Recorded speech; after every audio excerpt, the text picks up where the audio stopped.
साल 1978 जब अमिताभ बच्चन का एंग्री यंग मैन अवतार अपने चरम पर था, तब एक ऐसी फिल्म आई जिसने सिनेमाघरों के बाहर लंबी लाइनें लगवा दी।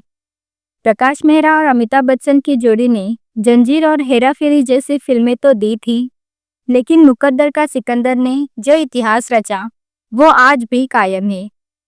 इस फिल्म की रूह छुपी थी इसके किरदारों में। एक तरफ था सिकंदर अमिताभ बच्चन, दूसरी तरफ था उसका बचपन का प्यार जिसे वो कभी पा न सका, और एक तरफ था उसका सबसे प्यारा दोस्त विशाल विनोद खन्ना। इस फिल्म के बनने के पीछे के संघर्ष भी कम नहीं थे। आपको जानकर हैरानी होगी कि इस फिल्म की प्रेरणा शरत चंद्र चट्टोपाध्याय के प्रसिद्ध उपन्यास देवदास से ली गई थी, लेकिन प्रकाश मेहरा इसे एक पुराने हृदय की दुखी कहानी नहीं बनाना चाहते थे। वो चाहते थे कि उनका नायक गरीबी से लड़े, दुनिया से लड़े और अपनी तकदीर खुद लिखे।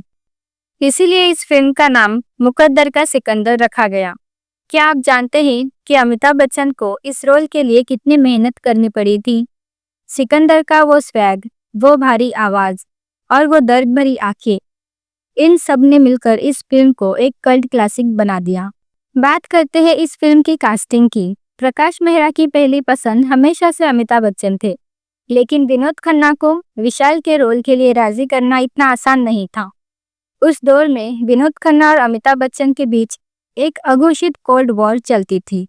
विनोद खन्ना को लगता था कि अमिताभ को उनसे ज्यादा पैसे और ज्यादा फुटेज मिलता है। इस फिल्म के लिए उन्होंने साफ कह दिया था कि अगर उन्हें अमिताभ के बराबर फीस मिलेगी तभी वो साइन करेंगे, और प्रकाश मेहरा ने उनकी ये शर्त मान ली। फिल्म में रेखा का किरदार जहरा बाई आज भी लोगों के जहन में ताज़ा है।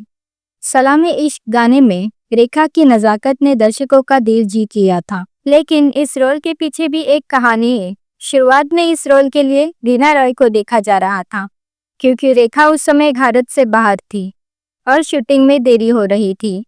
जैसे ही रेखा को पता चला कि उनके हाथ से बड़ा रोल जा सकता है, वो तुरंत वापस आई। अब बात करते हैं उस हादसे की जिसने शूटिंग रोक दी थी। एक सीन में सिकंदर को गुस्से में विशाल की तरफ कांच का गिलास फेंकना था। तालमेल की कमी की वजह से वो गिलास सीधे विनोद खन्ना के चेहरे पर जा लगा। खून की धार बहने लगी और अफरा तफरी मच गई। विनोद खन्ना को कई टाके आए और हफ्तों तक शूटिंग रुकी रही। आज भी अगर आप गौर से देखें तो विनोद खन्ना के चेहरे पर वो निशान फिल्म के कुछ सीन्स में नजर आता है। फिल्म का म्यूजिक कल्याणजी आनंद जी ने दिया था। ओ साथी रे, सलामे इश्क और टाइटल ट्रैक रोते हुए आते हैं सब, ये गाने सिर्फ संगीत नहीं थे, ये सिकंदर की जिंदगी का निचोड़ थे। लेकिन क्या आप जानते हैं कि शिमला में शूट हुए एक गाने में राखी की जगह उनकी बॉडी डबल का इस्तेमाल किया गया था?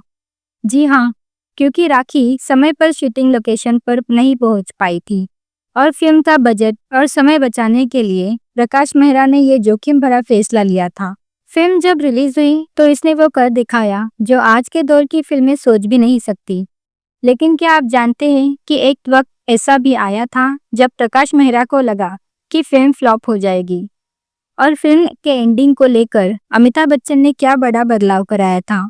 27 अक्टूबर 1978 ये वो तारीख थी जब बॉक्स ऑफिस के सारे रिकॉर्ड टूटने वाले थे। फिल्म का बजट करीब 1 करोड़ रुपए था, जो उस जमाने में काफी ज्यादा था, लेकिन फिल्म ने भारत में 8 करोड़ और दुनिया भर में 26 करोड़ रुपए से ज्यादा कमाई की। अगर आज के हिसाब से इसकी तुलना करें तो यह आंकड़ा 1000 करोड़ से भी ऊपर बैठता है। रूस जैसे देशों में तो इस फिल्म की 2.5 करोड़ से ज्यादा टिकटें बिकी थी। लोग सिकंदर के इस कदर दीवाने थे कि सड़कों पर बाइक चलाते हुए अमिताभ के स्टाइल की नकल करने लगे थे। फिल्म में अमजद खान का दिलावर वाला रोल भी जबरदस्त था। शोले के गब्बर के बाद लोगों को लगा था कि अमजद खान सिर्फ डाकू बन सकते हैं, लेकिन मुकद्दर का सिकंदर में उन्होंने एक ऐसे सन के प्रेमी और विलन का रोल किया जो दर्शकों को डरा भी गया और उन पर छाप भी छोड़ गया। इस फिल्म की स्क्रिप्ट कादर खान जी ने लिखी थी। उनके लिखे संवाद जैसे तकदीर तेरे कदमों में होगी और तू मुकद्दर का बादशाह होगा आज भी लोगों की जुबान पर है। सिकंदर का बचपन निभाने वाले मयूर राज वर्मा की कहानी भी दिलचस्प है।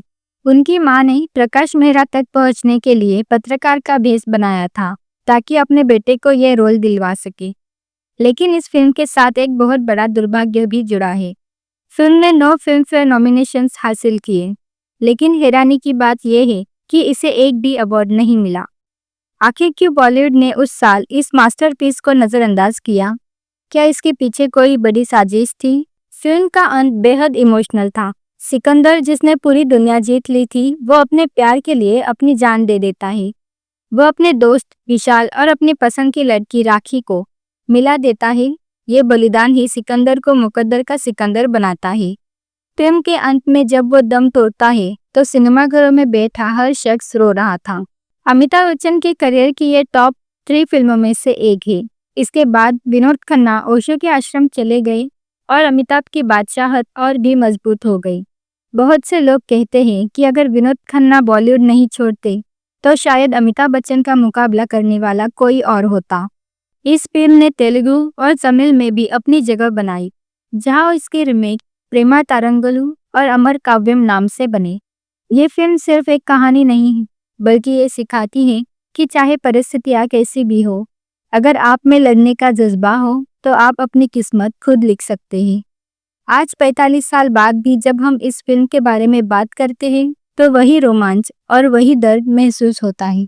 तो ये थी मुकद्दर का सिकंदर की वो अनकही दास्तान जिसने बॉलीवुड का चेहरा बदल दिया। अगर आप भी मानते हैं कि अमिताभ बच्चन के साथ सिकंदर न कोई था और न कोई होगा, तो इस वीडियो को लाइक ज़रूर करें।